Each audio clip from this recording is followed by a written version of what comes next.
Well, I did it. I read Goodnight Punpun Volume 4 and Volume 5. I actually didn't realize that I read through two volumes. I thought I only read through a volume. So this would be a little bit harder to kind of divulge the things that happened. I will say up front that I don't have too better of feelings regarding the story and the writing. The none of it's quite interesting, but its presentation is what matters. And in these volumes, Pun Pun's a bit older, so instead of the kind of imaginative and interesting presentation with all the cool imagery of the early volumes, these last two volumes, when Pun Pun's having thoughts, it's all black and it only has like a little bit of text. Whereas when he was younger, there weren't really thoughts that he was directly having. He would be spoken to by the God character, or he would have this visual representation of how he was feeling. But now we don't really get that anymore, although that does happen a few times. I think one of them is when he has sex, consensual sex for the first time, and then when he sees Aiko. Obviously, spoilers. So anyway, volume four starts, and immediately things are a little rushed, but we immediately find out that it turns out Mom was the one who was writing the letters to Pun Pun that he was receiving from his dad. So the dad character, we learn, is a bit of a bigger pile of shit, and the mom character is a little nicer person, because she used the letters to write in the things that she wasn't able to say to him, but she could like write them as if they were coming from somebody else. So this has been interesting. Adds a interesting flair to look back on in that relationship. So the reason things are rushed is because Midori gives that letter to Pun Pun, even though it was an unsent letter that the mom wrote revealing that information. And Uncle Yuichi's like, "Oh, why'd you give him that?"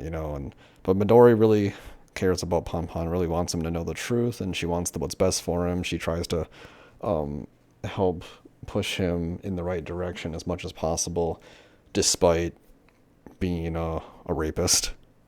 So, but when that happens, then the dad character comes over and he's like, "Oh, Pun Pun, do you want to come live with me? It can be like old times. We can get to know each other and blah blah blah." And the dad character is just horrible. Like, he doesn't seem intentionally rude, but he keeps mistaking Midori's name for Yuichi, the uncle character. He keeps mistaking Midori's name for the uncle character's previous wife, I think, or previous girlfriend. And he just like never fixes that correction. Like he doesn't matter how many times they tell him, he still gets it wrong. Like, he's just a dumb asshole. So basically, the dad character comes, they have that conversation, then he leaves, and then Pun Pun slowly starts removing himself from Midori and the uncle character, and the impetus for that is Aiko's back. Um, I don't like Aiko very much. She looks a lot different. She looks like she just got off from a funeral when she's shown, and that's kind of interesting. And then we're also led to believe, or we see, that she's like a child idol model, which is creepy, but kind of expected, I guess, given her shitty home life. Easy to get exploited. And Seki and Shimutsu, I think that's his name, are there, and they see her, and then they're like, "Oh, aren't you this person?" And she's like, "No, I don't know who you are," and then just like leaves. So Aiko seems like a bad bitch in chapter 4. Um, and then she basically isn't really seen again, but Pun Pun sees her, and that's his like impetus to move to that area. He moves to that area, gets an apartment. Midori even like sends him a cell phone and is like, "Oh, hey, I know you don't want a phone, but here, I got you this phone. I paid for it. I'll continue to pay for it." Like, she offers to continue to pay for it as well, but just gives him a phone, and then like Punpun never responds. He never engages with Midori or like even reacts to her or anything ever again. And then so like pretty much for all of volume 4 after Punpun leaves and all of volume 5, Midori and Yuichi are just not in the manga, which kind of sucks because like the manga spends time showing characters, like side characters like Seki and Shimizu or whatever, Shimutsu? I don't know, whatever his dumb name is. The manga spends time on these characters that have nothing to do with the plot, that are just like totally inconsequential. Like they don't matter. They haven't interacted with Punpun in forever, and like it's not like the manga is called Goodnight Friends of Punpun. Like I don't care about Seki. I genuinely don't. The chapters where his story is the lead are the worst. Just because, one, he has no bearing on the main plot. Two, he hasn't interacted with Punpun in forever. Three, this is not like an anthological series of all of this class of characters.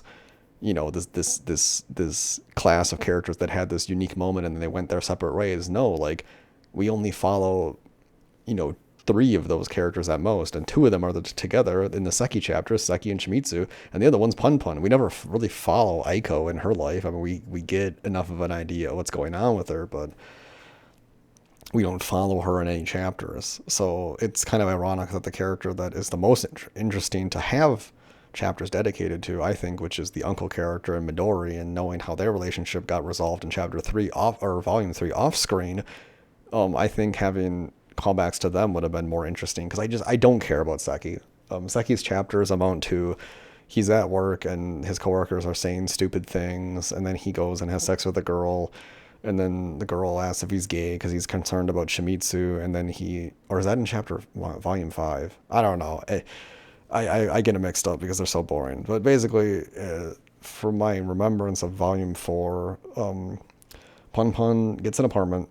He basically hopes that he'll run into Aiko. He works at some place. He gets a new friend. The way the manga tells the story, it's so disjointed because it'll cut around in panels in the page to like different moments in time. So it's like a little confusing sometimes of just like, what is Punpun's current life? Like it's hard to get a grasp of like what his life is.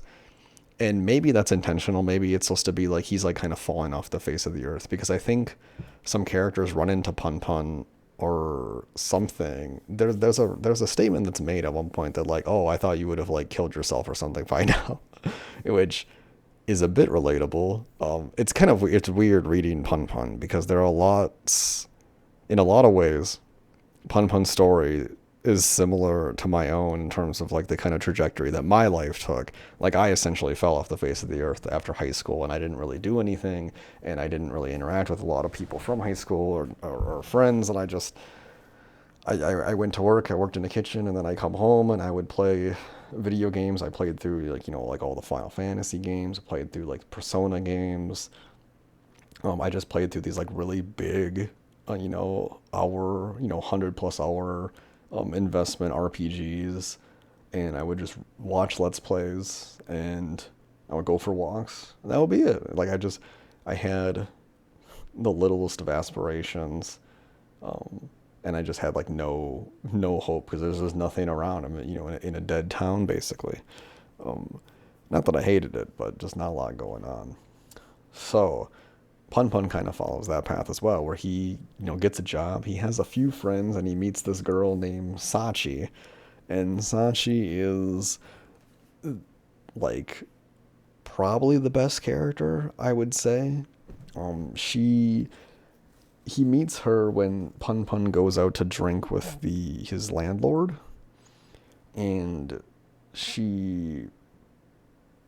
it's a little trying too hard. It feels like that moment was like a little overwritten. But basically she kind of like does all this effort to like, oh, Punpun, you're so weird, because he's like so quiet and doesn't say anything. And she's like really interested in, I guess, getting to know him. Basically, what every person who is quiet, I gotta take a drink. Oh, excuse me. What every person who is quiet fantasizes about is somebody to come into their life and put in all the effort, do all the work, and say all the words and get them out of their shell. I mean, that's not what everyone who's quiet fantasizes about, but like when you want a relationship, like, but you can't do the work, you can't say the words because you're shy or you're nervous or you just don't know what to say, anxiety, like all those things. You want somebody else to come in and do it for you. And Sachi basically does that. And so she and him kind of develop a relationship, and it takes a long time to build up. And that part's like all pretty cute. And then eventually they do it. They have the sex. And during that, Punpun's like, "Oh, goodbye, Midori. Goodbye, Connie." And I don't even think he says goodbye, Aiko. I don't remember. But it's interesting because Midori and Connie, Midori's the one who raped him. Connie's the one he attempted to rape. And now he's like saying, like, "Oh, I feel like I don't need you anymore because I had sex, right?" But then immediately after that, Punpun falls in like this horrible depression, and he's like in the corner. And so like there was clearly something that was probably pretty triggering for him that he's not aware of.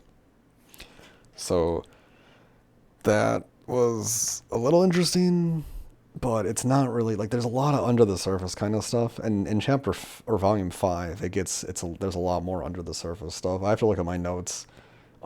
Chapter 5, uh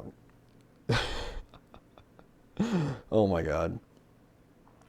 Oh wait, no, in chapter 5 that's when they see Aiko? Is that what I Oh my god. Did I merge that memory? Oh my god. Either way, um yeah, they see Aiko when she's older, and then there is, oh god, I forgot. So there's like a cult where every character has like weird names. Like there's a girl who's called like Butt Hamburger, and there's another girl who's called like Softest Pussy or something. I don't know. I'm not making this up. The Butt Hamburger, I'm pretty sure, is the one girl's name, and they're all a part of this like cult. So like they're basically like a minority group in the cult that Aiko is in, is what I'm understanding. And they're doing this presentation at the beginning of volume 5, and everyone's like yelling at them, and then a giant duck appears and like snipes the cult leader.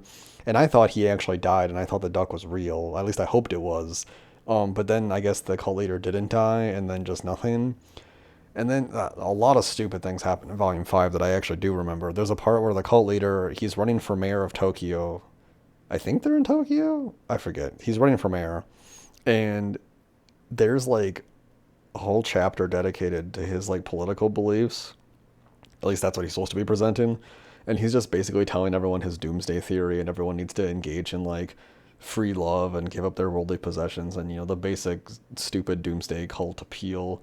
It's really dumb. It's just stupid. It doesn't have any bearing on the plot. It for baiting something for 3 volumes now, like, fuck off. I'm so fucking done of the cult shit because it's not interesting. The characters are stupid. The leader is like is incredibly feminine and weird. Like he's constantly not crossing his legs, but he's putting his thighs together in a very feminine way that just like it just looks not like he doesn't behave like a leader. So it leads me to think that like what is compelling anyone to listen to this guy, because he appears more like a nut job. Like I've never seen him do anything that would make anyone want to follow him, but for some reason people do. Like it just like are they maybe they're all engaged in a shared delusion of schizophrenia where they are hearing these good vibrations because his catchphrase is good vibrations. I don't know. It's very stupid. But yeah, basically Sachi and Punpun are working on a manga, and Punpun's writing it because like oh yeah, because Sachi's the girl that when he was on a date with Connie, Sachi was the girl who was in college who had that art mural, and she asked people to write in a book about their feelings about it. And so Punpun just basically wrote, his life story, which is, oh, I've been looking for this girl and I'm a loser and blah, blah, blah, blah. And she said that she liked it. And so that's why she was interested in Punpun, because Punpun's the guy who wrote all that weird stuff. And he was like the only person who did. So, yeah. And so they're working on a manga, and then that's going along for a bit, and then they get turned down, and Punpun's like depressed. They get turned down by a publisher, and basically it's like Punpun's like holding her back, and then they kind of have like a sweet little moment in their relationship where things are kind of going well. But then like Punpun, he just like gets depressed and stops talking to like Sachi, and just like kind of drops off the face of the earth from like all of his friends. And during that time, I think that's about like a year. So like doesn't really talk to Sachi, doesn't connect with her at all anymore, and then Pun Pun basically takes on the personality of his neighbor, because his neighbor is always having sex with his girlfriend or wife, and Pun Pun listens to it. And one day he just wakes up and he's like, I'm my neighbor now. And he dresses differently, and basically he's like, he just approaches women, and there's like a sequence of panels where it's like just women like turning him down, like, oh, I'm kind of busy right now, oh, I can't do that, like all these women turning him down. And then like Pun Pun's mindset is just like, I didn't even care what I'm like, well, he's not explicitly saying that, but like that part is actually well written, I think, when Pun Pun basically becomes like a kind of like, a womanizer, or like a fuck boy, I guess is like maybe the Zoomer term. Maybe I'm behind on that. I apologize. But yeah, he just starts pursuing women relentlessly. He just doesn't really care what he's saying. I think a phrase that he has is like, talking to women is very easy when you don't care about being honest with yourself. Like you're not actually trying to get them to like you. You're like who you actually are. When you're just trying to like have sex with them, it's a lot easier to talk to women or whatever is what he says. And he does kind of like get with one girl, and then when he gets with her, or he's like working on wooing her over, Aiko comes back in the picture. And at that point I was entering the full grown zone, because I'm just like, oh god, Aiko's back. I'm fucking so I die. Just like Aiko and Pun Pun had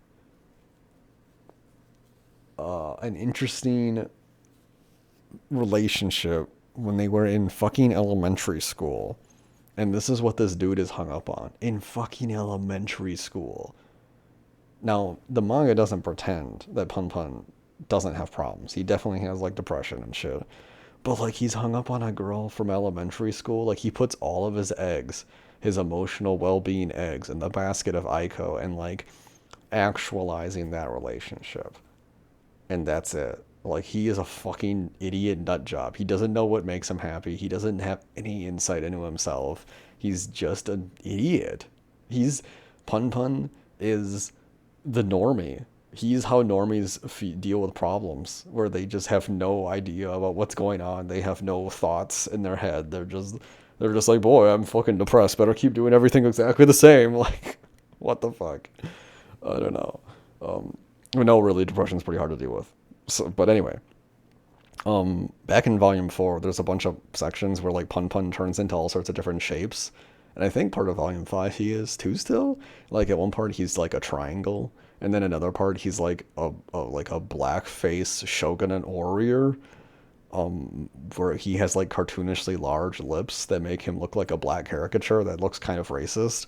Those parts are pretty funny. Where when he's the smug pyramid, those are the best parts.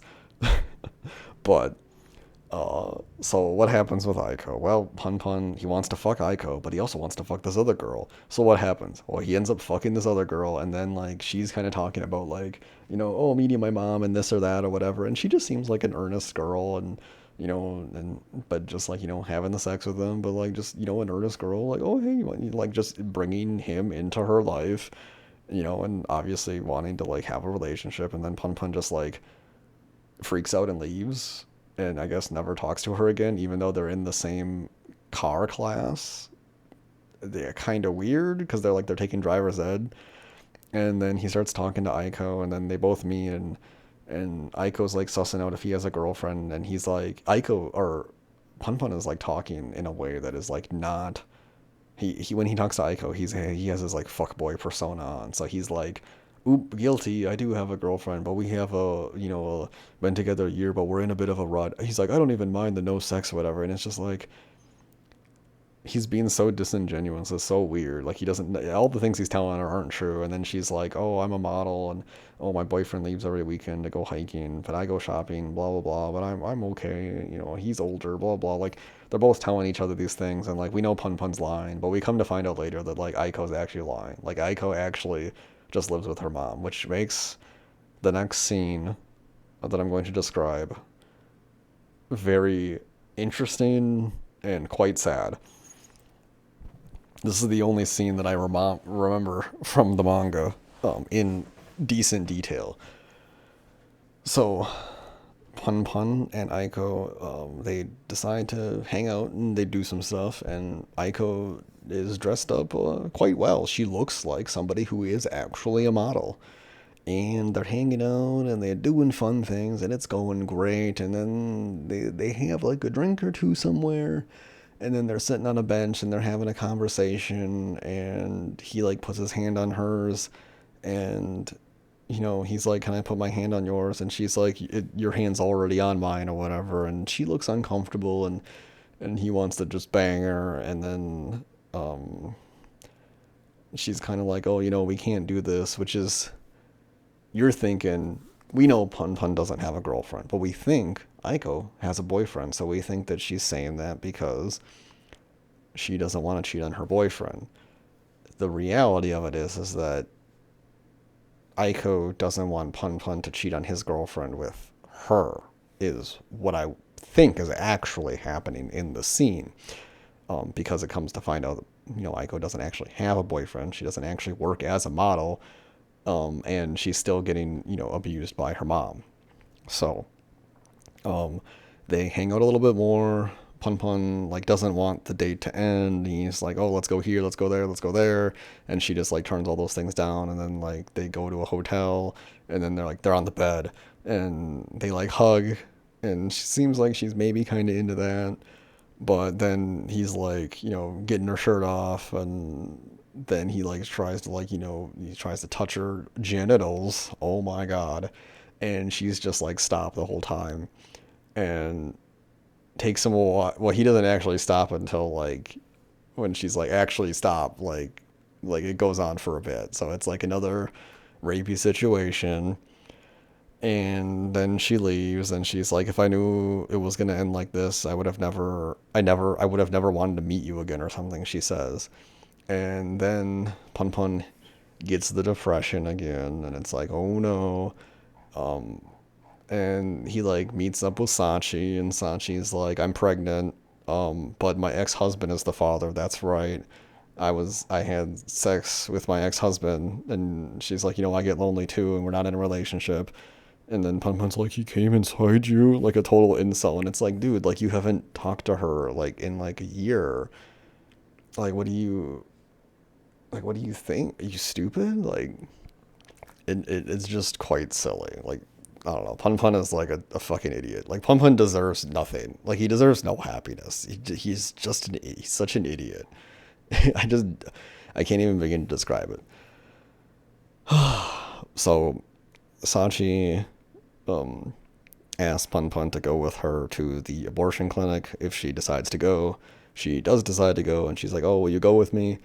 When that happens, Aiko just happens to show up, and she like basically ran away from home and is like, "Pun Pun, like, you're all I have left." Like, and Pun Pun's like, I think earlier maybe this happened. Pretty sure earlier. Um, Pun Pun like comes honest. Like he sees her again in the last day of his like car driving classes, and he's like, "Oh, can we go talk?" And he just tells her like, "I don't have a girlfriend. I don't have any of those things. Like, I was just lying. And in the last like 2 years of my life, I've just been looking for you because that's the only thing that I thought that would make me happy," or something like that. And then she says like, "Yeah, I don't have a boyfriend. I'm not a model. Like, I did a little bit as like a child idol, but I wasn't able to smile. But I'm able to smile with you now, teehee." Aiko seems a little bit more like level-headed and rational and not crazy like she was in the early volumes. Um, and yeah, she basically gets sick of her mom because her mom is spending her money to buy like golden statues to fix her inability to walk because they believe in like magical medicine and not actual medicine. So her mom just thinks that she can't walk and she needs to buy multiple golden statues so that she can walk, and she uses her daughter's money to do it.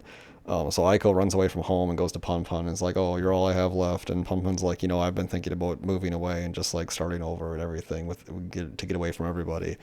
And then she's like, "Oh yeah, let's do that." So like, but at the same time, like Punpun, like it was kind of left open ended if Punpun would go with Sachi to the abortion clinic. But Punpun doesn't end up going with Sachi to the abortion clinic. He ends up driving away with Aiko instead, which mirrors the volume 3 or volume 2. No, is that volume 1? I don't know. But it mirrors the earlier volume ending where Aiko's waiting for Punpun to go away to Kawagashimi or whatever, and Punpun's in the car driving away. And that time, like, things were out of his control. Punpun was just like an elementary school kid. Like, how the fuck are you gonna run away to someplace? Like, that's just stupid. But this time, Punpun has full agency to do the right thing, and he could just be like, "Hey, yeah, like let's do that. I just need to take my friend to go get an abortion because she, had a kid, got pregnant by her ex-husband, and I just need to support her. I'm gonna go do that, and I'll come back with you.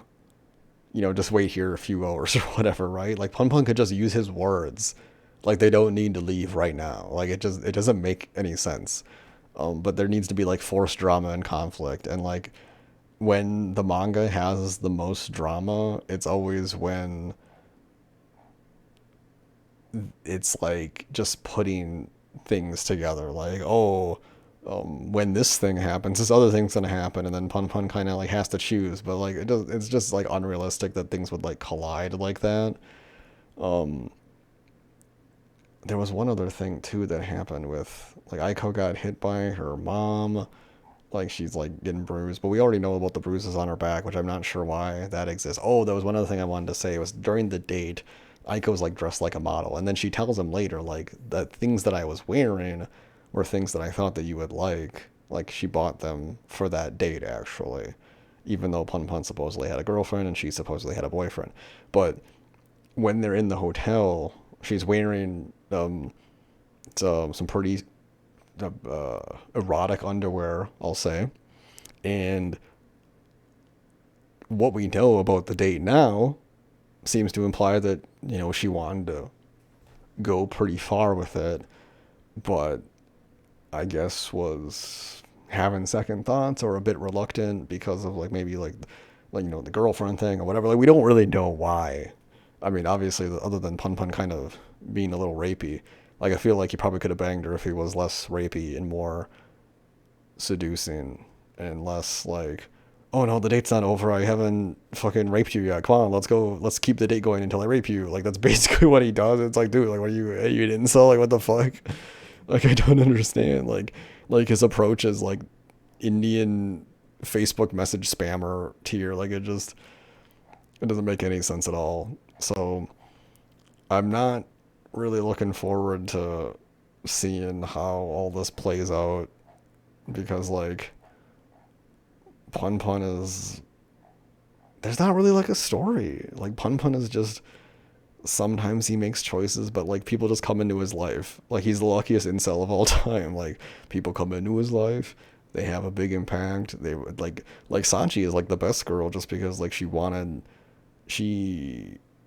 basically is like a surrogate mom. Like she tolerates his emotional childness because he is incredibly vulnerable with Sachi, but he's not mature enough to be vulnerable with her, if that makes any sense. So like she tolerates him when he's being emotionally childish about certain things, and then he just like abandons her after they like have sex, and then like for no real reason, and it just is really stupid. Like I don't know. I mean, obviously, there's a lot of things that are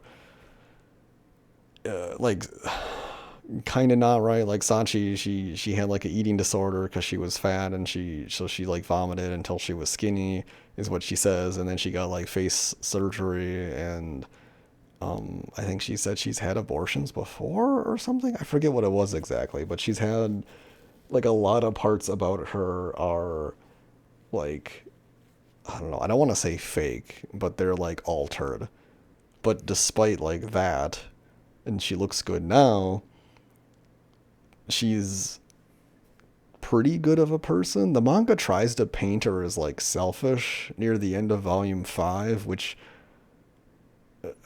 I don't know. I don't really think so. Is it really selfish to just like ask a friend to like support you in a time of need, especially one that like you were sexually intimate with? Like I that doesn't seem selfish to me. Maybe that's just like a Japanese thing, but the manga's just kind of fucking stupid when it comes to that stuff. I don't know.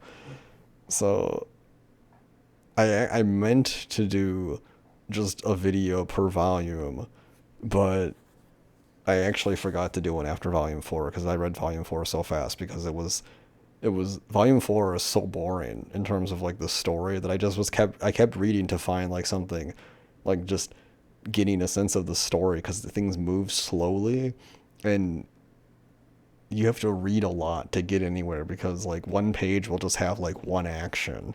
You know, like just this page right here that I'm looking at for reference is when Pun Pun like sees Aiko at his door and he just like rips her shirt down, revealing her tits, and he's like, I want to have sex. And it's like, what the fuck? And then they just like do it. It's like, what? It's just so fucking weird. Um, and Aiko was a virgin. At least that's the implication, I believe, because there's like a lot of blood. Oh, I can't believe I almost forgot to say this. The best line in manga history is in is in volume 5. So they're having sex, right? And Aiko says, "Just come inside me." Like, just fill me up, right? And then he clearly like, pulls out and shoots over her chest. And then the next thing she says is coward. That was when Aiko went to S tier character. Holy shit. That was fucking awesome. Just come inside me. Oh, nope. Coward. Holy fuck. Oh, man. So at least we know she wasn't getting, like, sexually abused, I suppose, because it seemed like she's a virgin? Or maybe she was on her period. I don't actually know. Honestly, there was probably too much blood to be virginity. I don't know. A little weird. But yeah, that was volume 4 and 5. I'm going to actually do a video for volume 6 so I can actually remember what the fuck happened and talk about it better. I fucked up on this one. Um, but yeah, I would say volume 5 is when Pun Pun starts getting better. Oh yeah, Midori's pregnant too. I forgot about that. Oh my god. Yeah, it's just so silly.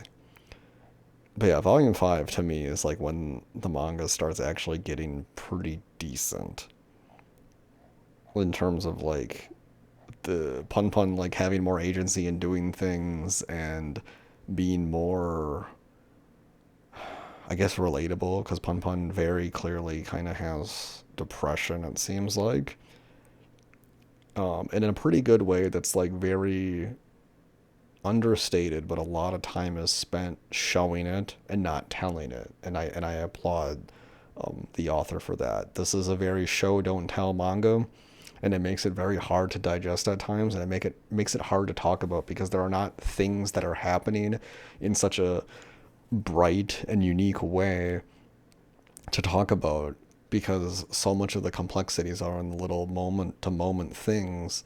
But the problem is that the life is made up of moments, so it's hard to like pick one or the other that's like more important until you kind of you definitely know, like seeing Aiko again and the sex moments, like those are highlights for people.